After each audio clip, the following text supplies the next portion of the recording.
Well, for more on this and the ASEAN gathering, political analyst Phar Kim Beng joins us from Kuala Lumpur. He's the founder of the strategic Pan-Indo-Pacific Arena.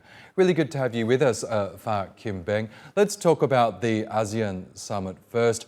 We know it's the Southeast Asian region's signature gathering involving leaders not only from the region but also its allies. High on the agenda will be the situation in Myanmar. We know the bloc has really failed to get the Myanmar junta to return the country to civilian rule. How will that issue be discussed at this ASEAN gathering in Jakarta, do you think? Strictly on the basis of what Malaysia has presented, the ASEAN summit is now trying to decide on how to move forward beyond what is known as the 5-point consensus of ASEAN. In other words, there is a tacit acknowledgement that everything that has been agreed by the regional community of ASEAN over the last 2 years, if not longer, has not succeeded in persuading the military junta, especially General Min Aung Hlaing, who is the leader of Myanmar military regime, to try to return the process of national reconciliation to normalcy.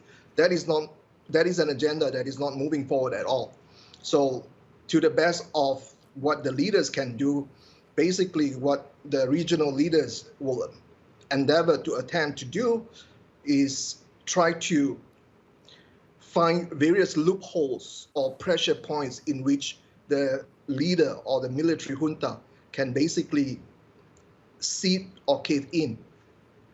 Well, that's right, because Malaysia's statement was unusually blunt when it came to Myanmar, calling for strong measures against the country's military rulers. What could those measures be?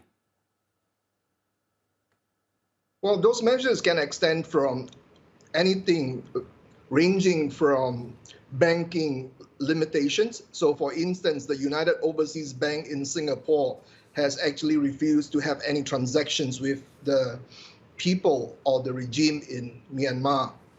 That's one of the strongest measures that has been taken by Singapore. So can the same be done with the rest of the banks all across the region? That's up to all the respective member states of ASEAN to do so. And currently, the position of Myanmar in ASEAN Leaders Summit is represented by the National Union of Democracy, or the leaders from the National Union of Democracy. Yes, meanwhile, we know several ASEAN members are currently locked in disagreements with China over the South China Sea. Countries including Indonesia, Thailand, Vietnam, the Philippines all dispute China's presence in what it considers their waters. But we are closer, apparently, to some sort of a code of conduct in the South China Sea. Do you think we'll see a breakthrough on that front at this gathering? I don't see a breakthrough on that front because this is fresh off the stove, so to speak. China just presented a map that apparently included the territories of other member states of ASEAN.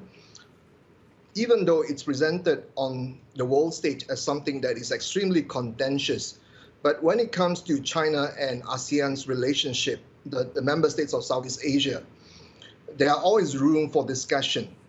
The regional organization, which was established on August 7, 1967, has always predisposed itself to focus on dialogue and more dialogue, which is also defined as defensive diplomacy. So as and when the global media or the press may present the South China Sea as an issue that is extremely precarious, if not very volatile, one has to remember that the inclination of the diplomatic culture of the region in Southeast Asia and vis-a-vis China is actually more towards, as I said, discussion, dialogues, more talks, whether they are formal or informal. Okay, Phar Kim Beng. In the meantime, we'll keep a close eye on the ASEAN gathering in Jakarta. But thanks as always for sharing your thoughts with us. Welcome.